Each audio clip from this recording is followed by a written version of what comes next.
2 3 4 5 पांचों बॉक्सेस बाहर रखवा फटाक से।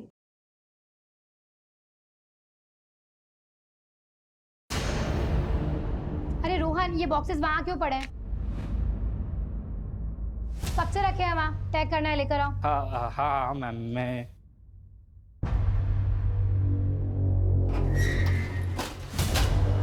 अरे रोहन, बॉस के कैबिन में क्यों लेकर जा रहे हो?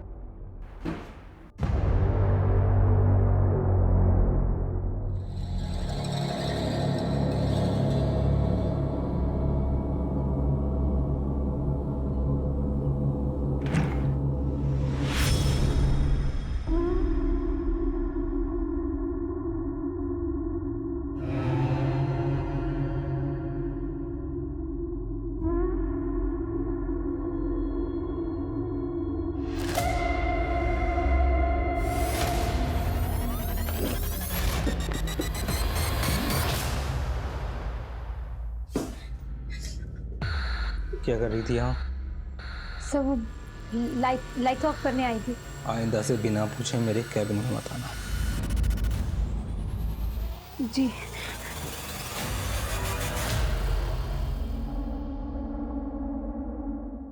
पल्लवी, तुम रो क्यों रही हो? जीजू, मैंने ऑफिस में ड्रग्स के पैकेट्स देखे। ड्रग्स? देखो, तुम ना इस समय बिल्कुल मत पढ़ना।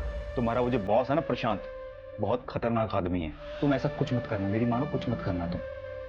मुझे बहुत डर लग रहा है जीजू। तुम डरो मत, मैं हूं ना तुम्हारे साथ। मैं तुम्हें कुछ नहीं होने दूंगा। अपनी हद में रह।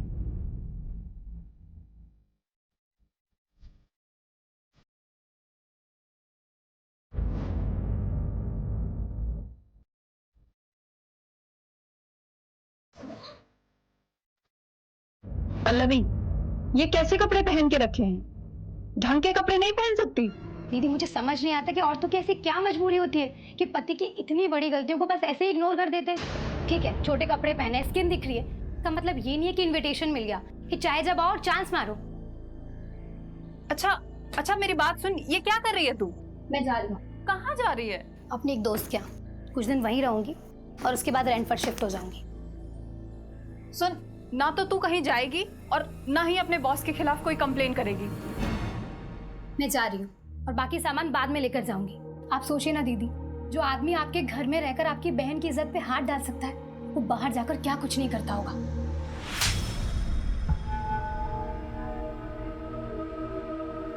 अरे मैं तुम्हें छोड़ दूं कहीं? Thank you. क्या एटीट्यूड है इस लड़की में।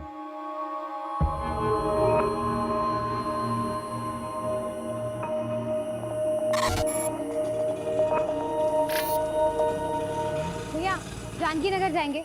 जानकी नगर के लिए ऑटो यहाँ से नहीं मिलेगी मैडम, आगे से राइट मारिए, वहाँ से मिलेगी। Thank you.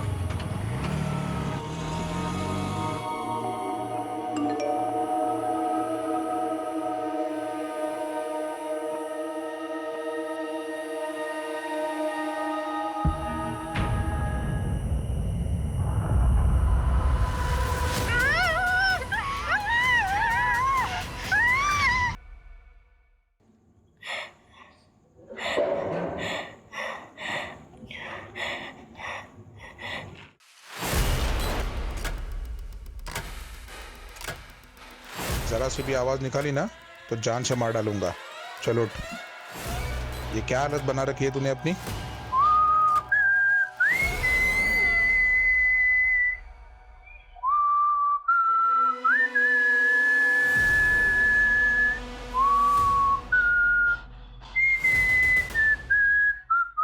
क्या कर रहे हो ये सब? प्लीज मुझे जाने दो, प्लीज।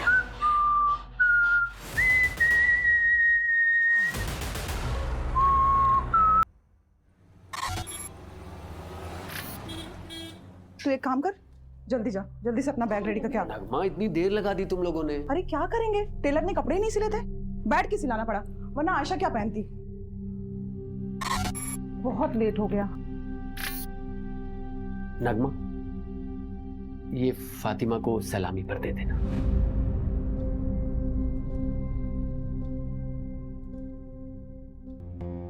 आमिर, ये तो बहुत महंगा लग रहा है। इसकी क्या जरूरत थी? हम उनको तोहफे में बहुत सारे कपड़े दे रहे हैं ना। नगमा, तुम्हारी खाला ने हमारे निकाह पर बहुत कीमती सेट दिया था, इतना तो करना ही चाहिए ना। कम से कम तुम उनके ताने सुनने से बच जाओगी। आमिर, लेकिन आगे आयशा का बोर्ड का एग्जाम है, इतने सारे खर्चे हैं, और वैसे भी शादी में बहुत खर्चा हो चुका है। मैं मैनेज करूंगा, तुम टेंशन मत लो। उज्जैन जाना है कि नहीं जाना? चलो जल्दी करो।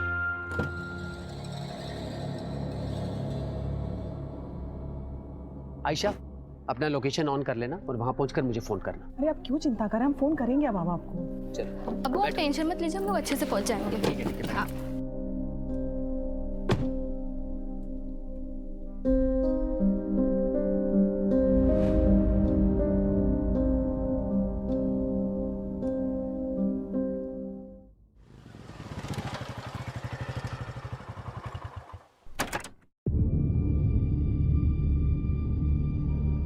अर्जुन, कल से काम पर मत आना, आकर अपनी सैलरी ले लेना। क्या हुआ आमिर भाई, सब ठीक तो है? एक हफ्ते में दूसरी बार कंप्लेंट आई है तुम्हारी। वो तो तुम्हारी बीवी पेट से है, इसलिए मैंने पिछली बार माफ करवा दिया था, पर अब मैं कुछ नहीं कर सकता। कोई दूसरा काम ढूंढ लो। आमिर भाई, क्या है ना कि नई जगह जाऊंगा, नया जॉब ढूंढूंगा, नए दोस्त यार मिलेंगे। अब दोस्ती यार में थोड़ा पीना पाना तो हो गई, उस नशे के चक्कर में कभी आपके घर की असलियत निकल गई तो ना। अरे नहीं नहीं नहीं, नहीं, नहीं निकलेगी नहीं, बोलूँगा नहीं। इन क्या है, नशे में जबान पे काबू थोड़ी रहे। कुत्ते, कमीने, मैंने तेरे साथ इतना कुछ किया और तू मुझे ही धमकी दे रहा है। अब देखता हूँ कैसे ऑफिस में आता है तू, और कैसे अपने बचे हुए 20 दिन की पगार लेता है। मैं भी देखता हूँ कैसे मिलेगा तू पैसे में। आयशा बेटा, अब्बू को लोकेशन भेजा। अब का भेज दे।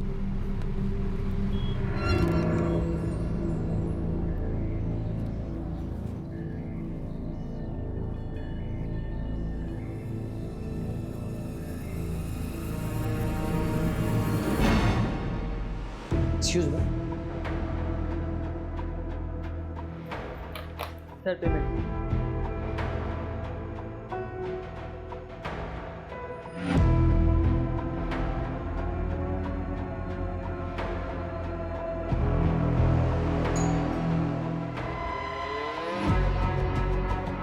कैसी हो रोशनी?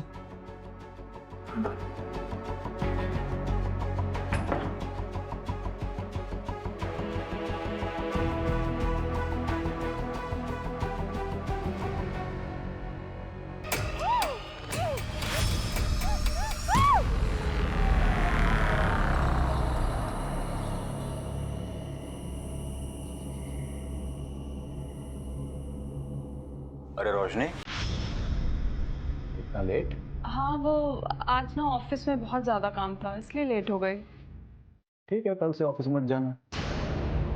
पर और सुनो, अंदर ना मैंने मटन ला के रखा है, उसे बना दो जरा।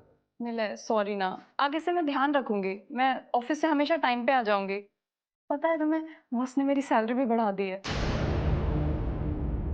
अच्छा, मैं मटन बना के आती हूँ।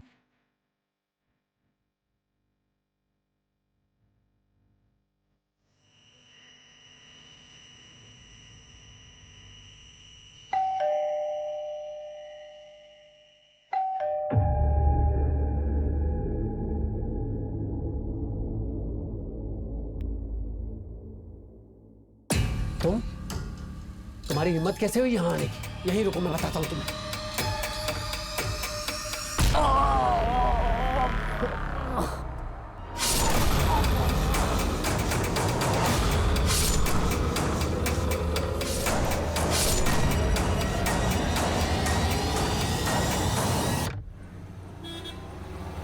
सर, आज सुबह ही बीवी नगमा और बेटी आयशा उज्जैन से लौटे हैं।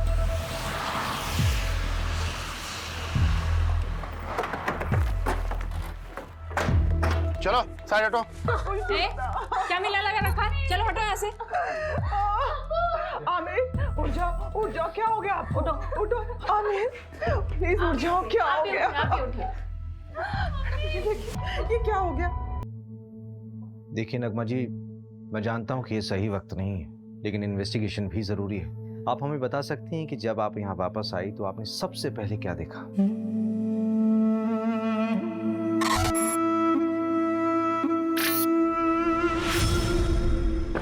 आमिर! आमिर!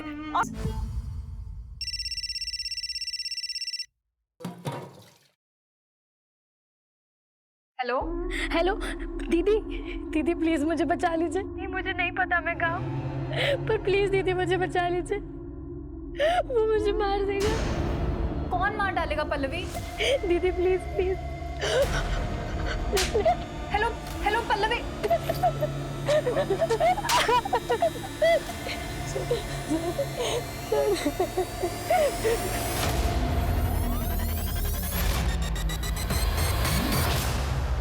नहीं सर, हमें किसी पर कोई शक नहीं है। अच्छा, आप लोगों के उज्जैन जाने से पहले आमिर का किसी से लड़ाई झगड़ा हुआ था या फिर आपकी फैमिली में कोई इशू? आमिर बहुत अच्छे इंसान थे, उनकी किसी से कोई दुश्मनी नहीं थी। पानी लीजिए। घर से कोई सामान गायब हुआ था? हाँ, मेरा लैपटॉप गायब था और अब्बू का फोन। ठीक है, डिटेल्स दे दीजिए। अगर इसके अलावा कुछ भी याद आए तो हमें बताइएगा जरूर। अभी जा सकते हैं आप।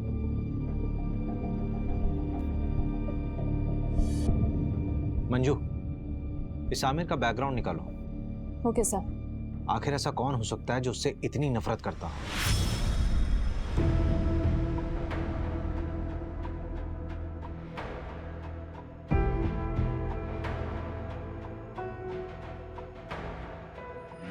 मैंने ऑफिस में ड्रग्स के पैकेट्स देखे।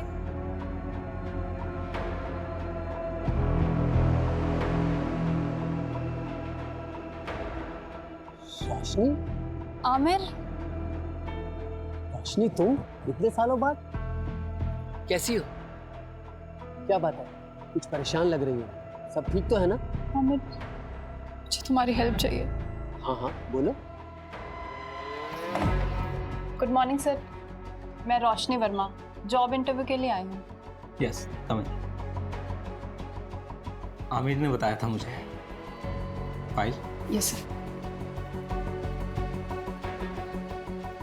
तो ये तुम्हारी पहली जॉब है? Yes sir. कंप्यूटर नॉलेज है?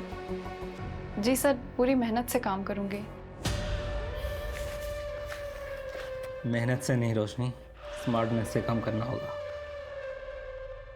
करोगी ना? जी।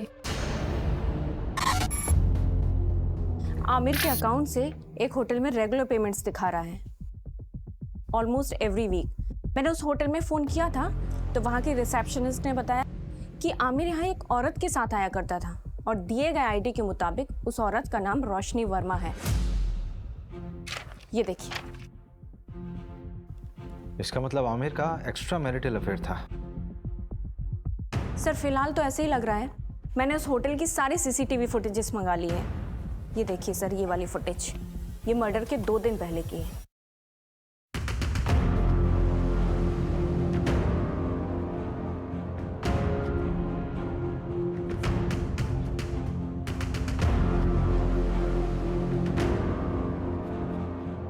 ये आदमी उसका पीछा कर रहा है। सर इस आदमी की बॉडी लैंग्वेज बहुत डाउटफुल है। ऐसा लग रहा है जैसे ये इन पर नजर रखे हुए है।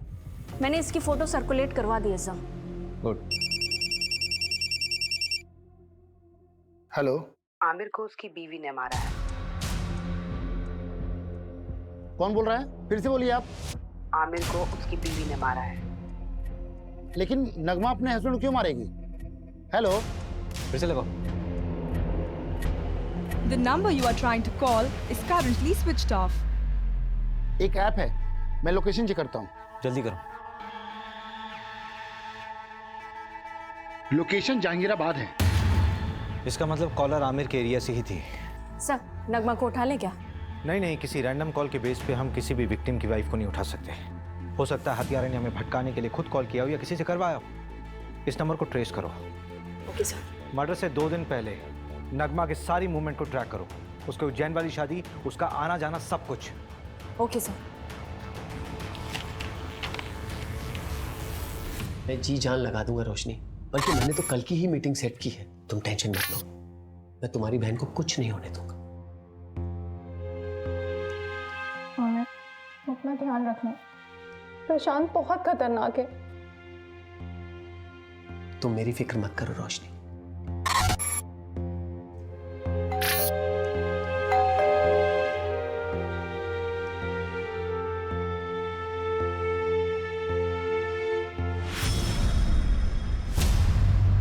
हमारा कोई अफेयर नहीं था। मैं और आमिर तो एक कॉलोनी में रहते थे और बचपन से ही एक दूसरे को जानते हैं। और वापस अभी 4-5 महीने पहले ही मेरी उससे मुलाकात हुई थी। ये चोट कैसे लगी?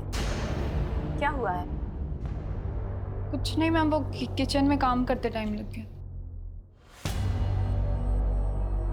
तुमने कहा कि आमिर सिर्फ तुम्हारा दोस्त था, बचपन का दोस्त, तो फिर होटल में क्यों मिलते थे? क्या हुआ रोशनी? ये पुलिस क्यों आई है? तो आमिर का मर्डर हुआ है, उसी सिलसिले में पूछताछ करने के लिए आए हैं। कौन आमिर? वो मेरी कंपनी में सिक्योरिटी एजेंसी का सुपरवाइजर था। हाँ तो ये तुमसे पूछताछ क्यों कर रहे हैं?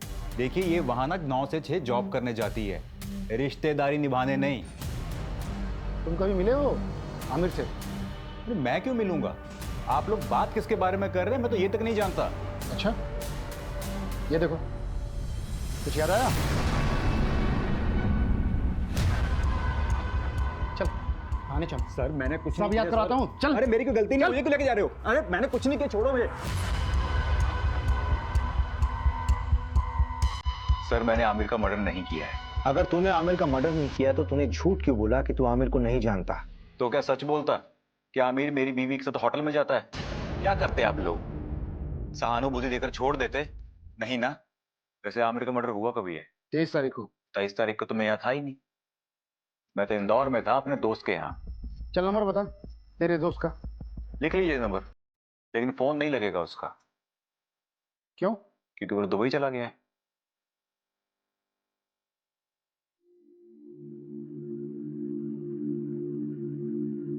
मास्टर जी इस बार फिटिंग बहुत अच्छी बनाना, हम शादी में जा रहे हैं। भाभी जी हाथ ऊपर करिए। काफी पतले हो गए। मास्टर जी आप भी ना। मास्टर जी इस काम के लिए कोई औरत नहीं मिलती आपको? आजकल फीमेल टेलर मिलती कहाँ है? इतने समय से हम कपड़े सिला रहे हैं, लेकिन हमारे मास्टर जी का हाथ कोई पकड़ नहीं सकता। हाँ हाँ वो तो मैं देख ही रहा हूँ। आपका काम हो गया हो तो अपना सामान उठाओ और निकलो यहाँ से। बोलने से पहले कुछ तो सोचा करो।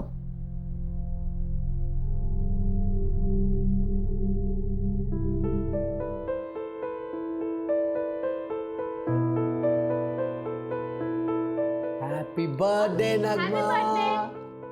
अभी तक नाराज हो नगमा? प्लीज मुझे माफ कर दो। और वो जो टेलर मास्टर के सामने आपने किया, वो क्या सोच रहे होंगे वो? अच्छा तो माफी से काम नहीं चलेगा तो मुर्गा बन जाता हूँ। अच्छा बस, अब ज्यादा नौटंकी करने की जरूरत नहीं, चलो उठो। Happy birthday to you, happy birthday to you. रात 11 से 1 के बीच मारा गया था। नगमा और उसकी बेटी आयशा कितने बजे घर वापस लौटे? अगली सुबह 8 सवा 8 बजे। जिस कैब से वो लौटे थे वो ट्रैक किया? नहीं, ऑनलाइन बुक कैब होती तो इजीली ट्रैक हो जाता। वैसे उज्जैन के सारे ड्राइवर से बात हो रही है। सर, उज्जैन से एक और बात पता चली है। नगमा का शादी से पहले किसी फरहान नाम के लड़के से अफेयर था। तो शादी से पहले था ना? नहीं सर, अभी भी है।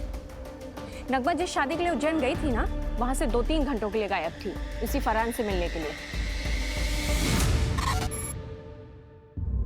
फरहान? नगमा 2.5 लाख है, बाकी अगर और जरूरत पड़े तो बता देना। Thank you Farhan. लेकिन नगमा हम कब तक ऐसे चुप चुप के मिलते रहेंगे? थोड़ा वक्त दो मुझे फरहान। वैसे भी आयशा की जिम्मेदारी है मुझ पर। एक बार मैं आयशा का सब कुछ ठीक कर लूँ, फिर देखेंगे। और वैसे भी मैं किसी को दुखी नहीं करना चाहती।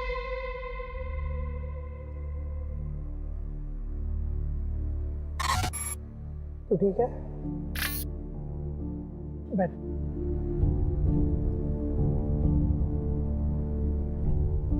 आयशा, मैं क्या कह रहा था कि हमें ना आंटी से बात कर लेनी चाहिए। देख अभी आज क्या मिलेगा नया उन्हें? रवि हाँ पोस्टमार्टम और फोरेंसिक रिपोर्ट देना है। ये लीजिए। सबसे पहले आमिर के सर पर वार किया गया किसी हैवी ऑब्जेक्ट से। उसके बाद 12 बार चाकू से स्टैब किया गया उसे।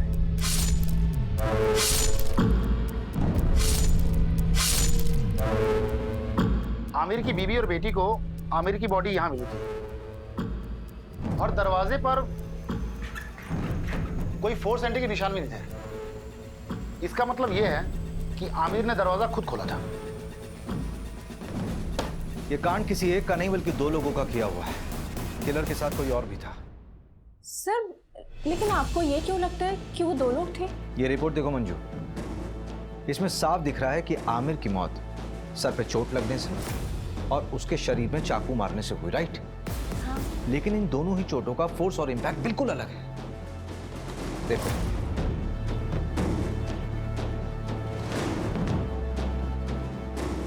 एक काम करो, इस घर की एक बार फिर से अच्छे से तलाशी लो। ठीक है। Okay sir.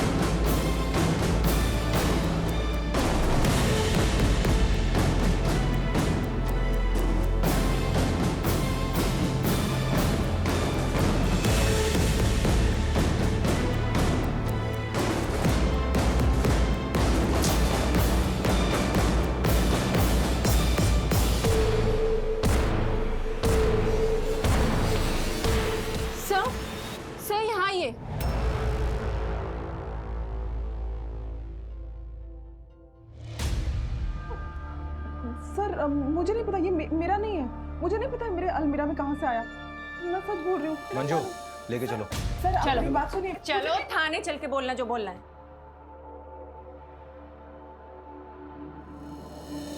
अरे मैंने कुछ नहीं किया, आप मेरी बात तो सुनो।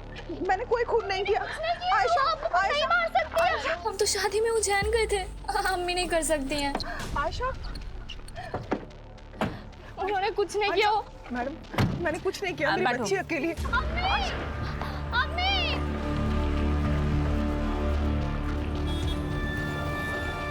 सर ये नगमा तो अभी तक कुछ काम का बोली ही नहीं है। बोलेगी। एक बार चाकू की फोरेंसिक रिपोर्ट तो आने दो। आखिर ये चाकू उसी के घर से बरामद हुआ था ना, उसी की अलमारी से। Yes sir. रवि भाई तुम कहाँ बिजी हो? ये फाइल आमिर के घर से मिली थी, वही पढ़ रहा था। इसमें एक एफआईआर कॉपी है। 4 महीने पहले रोशनी ने न्यू मार्ग थाने में एक एफआईआर दर्ज करवाई थी अपनी सगी बहन के किडनैपिंग की। किडनैपिंग? स्ट्रेंज। इसका मतलब है रोशनी 2 विक्टिम से जुड़ी हुई। एक तो उसकी खुद की बहन जो 4 महीने से लापता है और एक दूसरा आमिर। लेकिन सबसे बड़ा सवाल ये उठ रहा है रवि कि ये फाइल आमिर के पास क्या कर रही थी? अजीब तो है। ये देखिए, इस फाइल में ना कई सारे एड्रेसेस हैं और ये फोटो देखिए आप।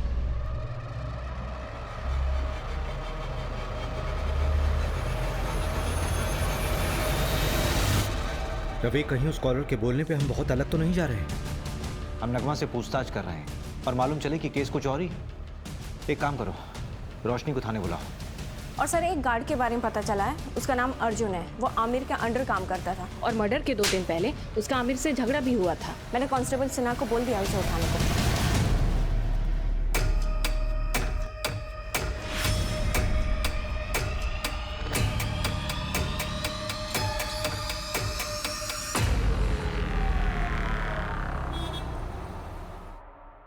सर मैं सच कह रहा हूँ, मैंने कुछ नहीं किया, मैंने किसी को नहीं मारा है।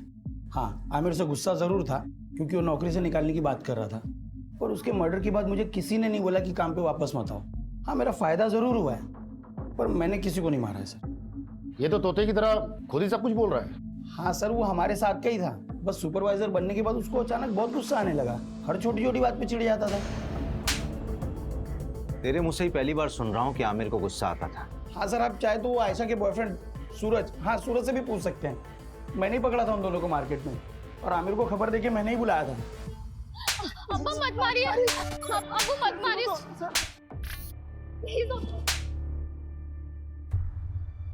क्या नाम बताया तेरा? सूरज चौहान। सूरज गैर मजहबी लड़के के साथ घूमती है। ये आजादी दी थी मैंने तुझे। मेरे नीचे काम करने वाला अर्जुन ये मुझे फोन करके बताता है कि अपनी बेटी को संभाल लो। क्या इज्जत रह गई? सर हम शादी करना चाहते हैं सर। सर मैं प्यार करता हूँ इसमें सर। आज के बाद इसके साथ नजर आया ना तो जान से मार दूंगा तुझे। सर प्लीज भाग यहाँ से। पल्लवी के लिए मैं कहाँ कहाँ नहीं भागी सर, पर किसी ने मेरी मदद नहीं की। सिर्फ आमिर मेरी मदद कर रहा था। पल्लवी की कोई दोस्त थी जहां वो गई थी, उसका नाम या पता मालूम चल सकता है? पता नहीं, उस दिन पल्लवी ने मेरे किसी मैसेज का रिप्लाई नहीं किया। मुझे लगा शायद गुस्सा है इसलिए नहीं किया। फिर अचानक एक दिन कॉल आई और तब मुझे पता चला कि वो किडनैप हुई है। पर प्लीज दीदी मुझे बचा लीजिए, वो मुझे मार देगा।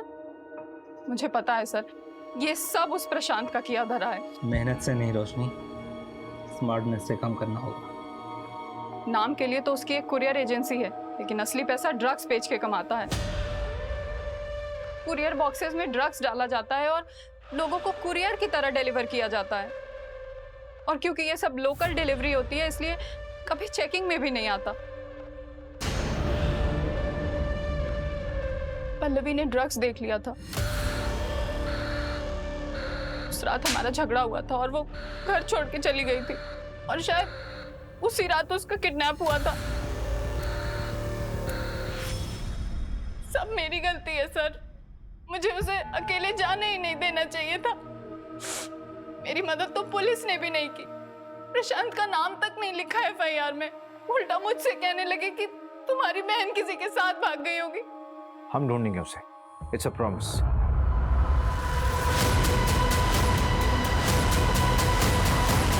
तो जब हम तुम्हारे घर आए थे तब क्यों नहीं बताया था ये सब? आमिर, ये देखो, किसी बैंक का अकाउंट नंबर है, SRB बैंक। रोशनी, ये स्विट्जरलैंड का बैंक है। एक मिनट, ये बैरी जहां से उठाइए वहीं रख दो।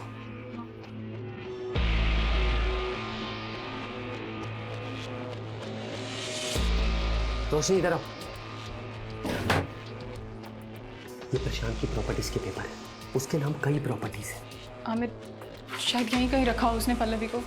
चलो हम अभी चेक करके आते हैं सारे एड्रेस। नहीं नहीं नहीं रोशनी, अभी बहुत लेट हो चुका है, तुम घर जाओ। लेकिन मेरे पल्लवी, हड़बड़ी का काम नहीं है, बहुत रिस्की है। हम लोग कल मिलेंगे। चलो इसको वापस रखो। चलो चलो चलो जल्दी चलो।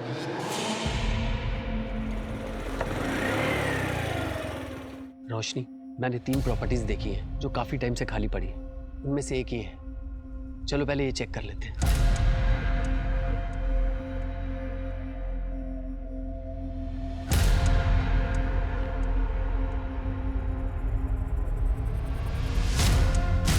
रोशनी, यहां तो कोई नहीं। चलो दूसरी प्रॉपर्टी में देखते हैं।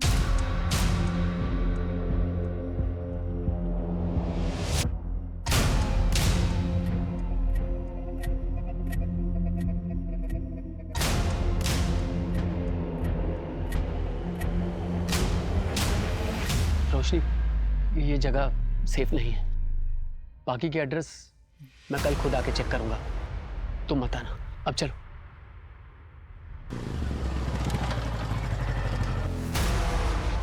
रोशनी, तुम टेंशन मत लो, मैं पल्लवी को ढूंढ लूंगा। आमिर, अभी मैं घर निकलती हूँ।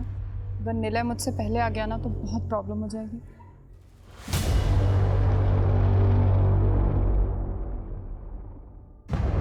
उसके 3 दिन बाद आमिर का मर्डर हो गया। मैं बहुत डर गई थी। शायद प्रशांत को सब पता चल गया था, और पल्लवी तो अभी भी उसके कब्जे में है। आमिर को भी उसने मरवा दिया। सब मेरी वजह से हुआ है। वो प्रशांत कुछ भी कर सकता है। पता नहीं अब पल्लवी मुझे कभी मिलेगी भी या नहीं। आमिर के अलावा तो किसी को नहीं पड़ी थी उसे ढूंढने की। हम ढूंढेंगे उसे, इट्स अ प्रॉमिस। आप चिंता मत कीजिए, आप जाइए, पल्लवी को ढूंढना हमारी जिम्मेदारी।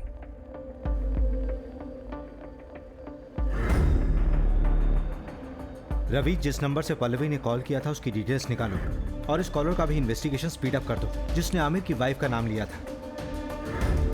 इस प्रशांत को यहाँ बुलाओ। ठीक है, उसे बुलाता हूँ थाने, लेकिन काफ़ी टाइम हो गया। पल्लवी जिंदा मिलेगी मुश्किल लगता है। और इंस्पेक्टर साहब, बीवी बच्चे कैसे हैं आपके? बहुत अच्छे। अच्छे रहे तो कितना अच्छा है ना? धमकी दे रहा? अरे नहीं नहीं नहीं इंस्पेक्टर साहब, ऐसा आप कैसे कर सकता हूँ? आप बताइए क्या सेवा कर सकता हूँ आपकी? आमिर को जानता है? हाँ, हमारे यहाँ की सिक्योरिटी का सुपरवाइजर था। लेकिन सुना है बहुत बुरी तरह से मर्डर हुआ है उसका। किसने किया है? पल्लवी को जानता है? जी हाँ, हमारे यहाँ काम करती थी, डेटा एंट्री ऑपरेटर का। फिर अचानक उसने जॉब छोड़ दी। उसने मारा अमित को। ज़्यादा स्मार्ट बनने की ज़रूरत नहीं है। सीधे सीधे बता कि तुझे कब पता चला कि आमिर तुझे इन्वेस्टिगेट कर रहा था। आमिर के लिए मैं भगवान था, वो मुझे इन्वेस्टिगेट क्यों करेगा? ऐसा कौन सा भगवान वाला काम किया आपने? उसकी बेटी का अबॉर्शन करवाना था, उसके लिए पैसे और सीक्रेट डॉक्टर का नंबर मैंने ही दिया था। डॉक्टर का कॉन्टैक्ट नंबर? हाँ बिल्कुल, आप भी जाइए, आपकी भी प्रॉब्लम है ना, वो भी सॉल्व कर देगा वो। ज्यादा बकवास नहीं। हाँ, लेडीज हैं आप, पर हम लेडीज की इज्जत करते हैं, इसीलिए एक गुस्ताखी माफ कर देते हैं, वरना क्या? और क्या करेगा? मंजू, मंजू, मंजू।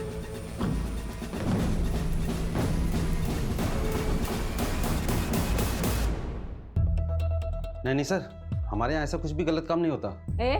एक तो बिना पुलिस को इन्फॉर्म किए एक नाबालिग लड़की का अबॉर्शन करा दिया, ऊपर से झूठ बोल रहे हो। अभी तो सिर्फ तुम्हारा लाइसेंस रद्द करूंगी, अगर और झूठ बोले ना तो सीधा जेल में डाल दूंगी। नहीं मैडम, ऐसा मत करना, मैं आपको सच्चाई बताता हूँ। आमिर 4 हफ्ते पहले ही आया था अपनी बेटी को लेके अबॉर्शन के लिए। आयशा, अभी तो सिर्फ 2 महीने हुए हैं, अभी तो अबॉर्शन हो सकता है। और आमिर, तेरी बेटी तो अभी नाबालिग है, पुलिस केस हो सकता है। डॉक्टर साहब, मेरे बच्चे की जिंदगी खराब हो जाएगी। वो लड़का इसकी क्लास का है, उसे जब खबर मिली तो वो घबरा गया। डॉक्टर साहब, आप इसका अबॉर्शन कर दीजिए, हमें कोई पुलिस केस नहीं करना। नहीं अब्बू, जो कुछ हो रहा है तेरे अच्छे के लिए हो रहा है। मैं ताने सुन सकता हूँ, लेकिन तू ताने नहीं सुन सकती। छोटे बच्चे की परवरिश करना इतना आसान नहीं है, खासकर जब उसका बाप उसके साथ ना हो। कि अब्बू ने मेरा साथ दिया था। तुम्हारा अबॉर्शन हुआ तो डेफिनेटली तुम्हें सूरज से भी मिलने से रोका गया होगा, तो क्या इन सारी बातों को लेकर सूरज गुस्सा था क्या आमिर से?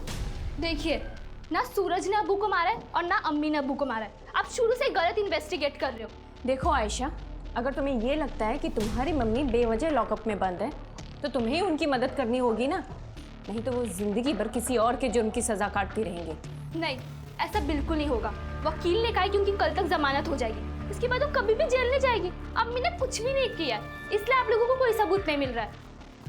अब आप जाइए। न्यू मार्ग थाने बात हुई, लोकल पुलिस ने पल्लवी केस में प्रशांत से पूछताछ की थी, लेकिन उन्हें भी प्रशांत के खिलाफ कुछ भी नहीं मिला। हो सकता है पल्लवी अपनी मर्जी से कहीं गई होगी। जिस नंबर से पल्लवी ने कॉल किया था वो नंबर भी ट्रेस नहीं हो रहा है, फेक आईडी पे लिया गया था और स्विच ऑफ हो गया। पर सर, पल्लवी को गायब करने का मोटिव तो बनता है प्रशांत के पास। नगमा का एक्स गर्लफ्रेंड फरहान का भी कुछ पता नहीं। हाँ, एक बात पता चली है, उसने नगमा को 2.5 लाख रुपए उधार दिए थे। 2.5 लाख है, बाकी अगर और जरूरत पड़े तो बता देना। अब इतने पैसों की उसे क्या जरूरत पड़ी, ये तो नगमा ही बता सकती। ऊपर से मिस्ट्री कॉलर का अभी तक नहीं पता लगा जिसने नगमा का नाम लिया था। टेक्निकल टीम ने बताया कि यूज किया हुआ सिम और फोन दोनों ही फर्जी तरीके से खरीदे गए थे। हो सकता है बाद में डिस्ट्रॉय कर दिए होंगे, क्योंकि दोबारा उनसे कॉल नहीं हुआ है। इसका मतलब we are back to the square one here. हमारे पास सिर्फ ये सीसीटीवी फुटेज है जो पल्लवी की किडनैपिंग साइट से हमें कैमरे के थ्रू मिली। देखते हैं क्या होगा इसमें।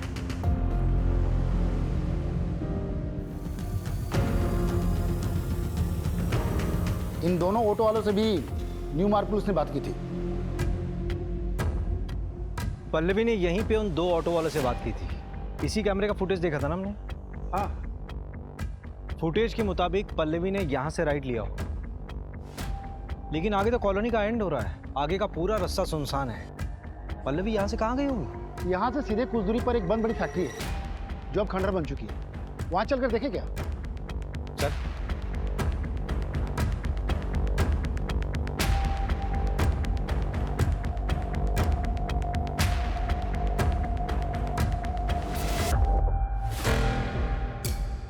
चेन से बांधा गया था। मेकअप का सामान,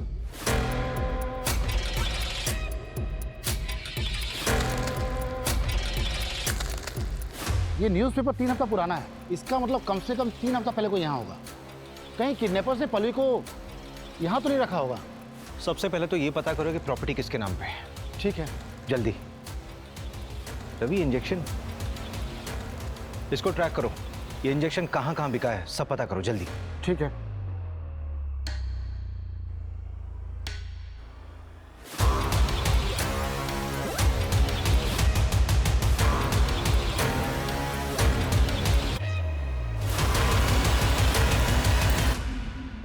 सर इनकी बेल हो गई।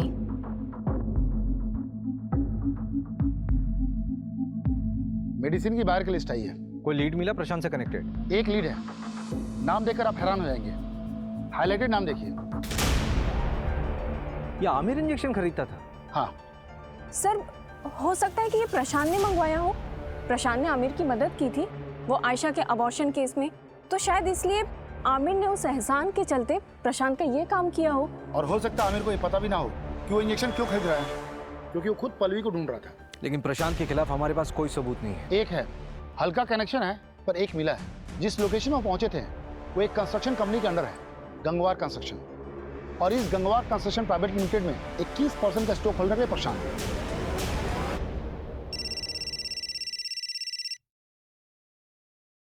हेलो, गाड़ी में बैठो।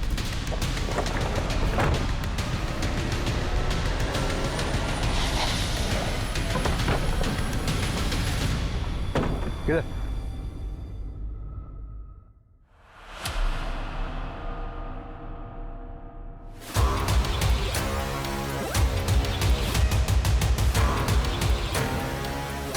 जिस चीज का डर था वही हुआ।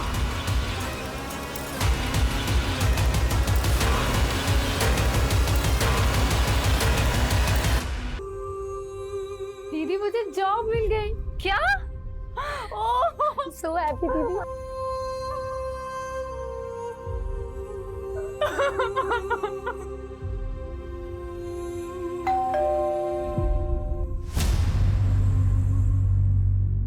आप लोग फिर से?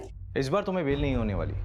चाकू की फोरेंसिक रिपोर्ट आ गई है, तुम्हारे फिंगरप्रिंट्स मैच हुए हैं। फोरेंसिक रिपोर्ट के मुताबिक इस चाकू में जो खून मिला है उस खून में हीमोग्लोबिन लेवल कम है और ब्लड क्लॉट थोड़ा ज्यादा। तो ये जो खून इस चाकू में मिला है वो विक्टिम के मर्डर की कम से कम 24 से 48 घंटे बाद का है। मतलब पोस्टमार्टम के बाद का ब्लड है।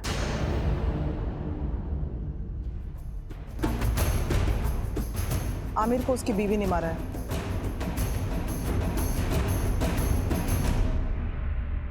मैं अपना जुर्म कबूल करती हूँ, मैंने ही आमिर को मारा है। झूठ बोल रही हो तुम नगमा। मर्डर रात के 11 बजे से 1 बजे के बीच में हुआ। रात के 10 बजे तो तुम देवास टोल क्रॉस कर रही थी और रात के 2 बजे सीहोर टोल। इसका मतलब ये हुआ कि जब मर्डर हुआ उस वक्त तुम रास्ते में थी और करीब 3:30 बजे तुम घर पर वापस लौटी।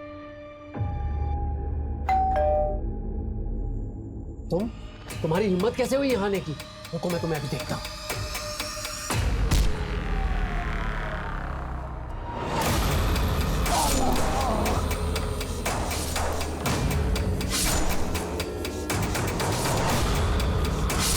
हो गया है आयशा, बस कर। आयशा मर गए वो।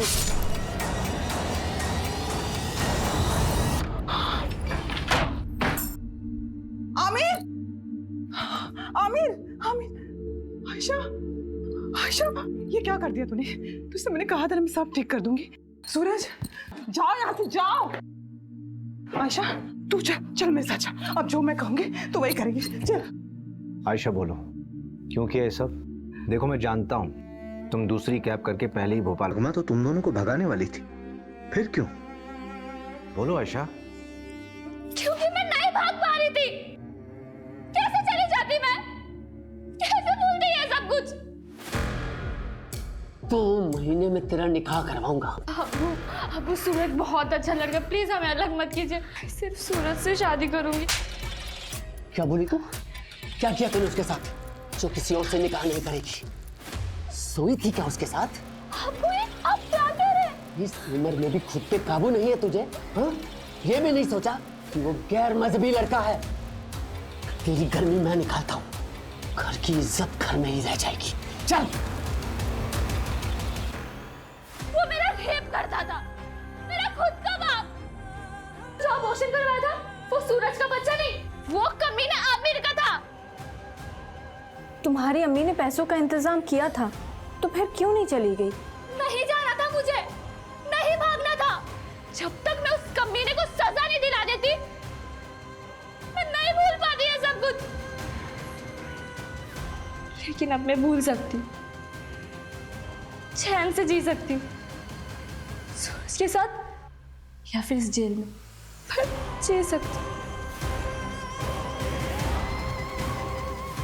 पल्लवी का किडनैप भी आमिर ने किया होगा, उसी ने उसका रेप और मर्डर किया होगा।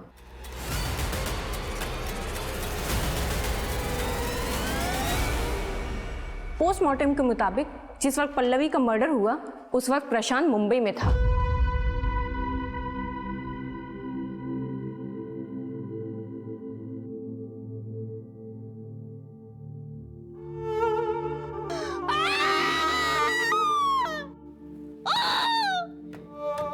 जिस तरह से इस केस में आरोपी खुद इस केस का सबसे बड़ा पीड़ित साबित हुआ है और पीड़ित इस समाज का सबसे बड़ा दरिंदा, उसको देखते हुए इस केस को रेयर ऑफ द रेयरेस्ट की श्रेणी में रखना गलत नहीं होगा। सारे सबूतों के बिना पर आमिर मलिक मर्डर केस में ये juvenile justice board Ayesha Malik को 3 महीने की सजा सुनाती है और इस दौरान वो जमानत की अर्जी भी लगा सकती है।